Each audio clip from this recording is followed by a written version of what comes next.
శుభోదయం. ప్రభువైన యేసుక్రీస్తు నామములో వందనాలు తెలియజేస్తూ పరిశుద్ధమైన దేవుని గ్రంథములో నుండి యోబు గ్రంథము 1వ అధ్యాయము 21వ వచనం.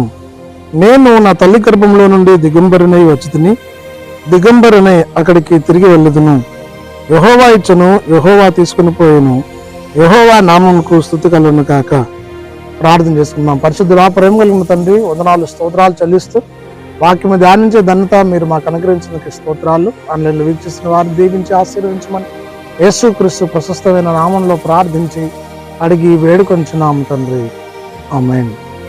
భక్తుడైనటువంటి యోబు తన విశ్వాస జీవన ప్రయాణంలో ఆస్తులన్నీ కోల్పోయినప్పుడు, కుమార్తెలు కుమారులు కోల్పోయినప్పుడు, భార్య మాత్రం యోబు గారిని అగౌరవపరిచి, ఇదిగో ఇంత జరిగినా నీవు యథార్థతను వదలకున్నావు, నీ దేవుణ్ణి దూషించి మరణం కమ్మని అని భార్య అవమానపరిచినట్లుగా చూడగలం.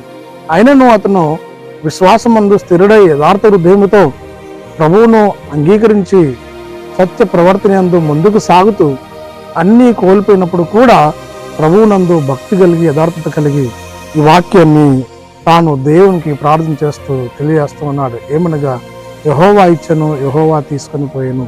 నేను తల్లి గర్భంలో నుండి భూలోకంలోకి వచ్చినప్పుడు ఏమీ తీసుకుని రాలేదు, మళ్ళీ పరలోకానికి వెళ్ళినప్పుడు ఏమీ తీసుకుని పోలేను అన్నట్లుగా ఆయన గ్రహించి ఆత్మీయ జీవిత సత్యాన్ని మనకు తెలియజేస్తున్నారు. కాబట్టి ప్రియ సహోదరి సహోదరుడా, దేవుడు ఈ లోకములో నిన్ను నన్ను ఏర్పాటు చేసుకున్నాడు. ఆస్తి సంపాదించుకొని మనము పోయేటప్పుడు ఏమి కూడా తీసుకొని పోలేం. కావుని విశ్వాసం కలిగి దేవుని యందు నమ్మకం కలిగి ఆయన నమ్మి విశ్వాసంలో ముందుకు సాగి దైవాసనం పొందుకొని ప్రభువుకు మహిమ తెచ్చే కుమారుగా ఉండునట్లు పరిశుద్ధాత్మ దేవుడు మనకు తోడైండి నడిపించి దీవించను గాక. ఆమేన్.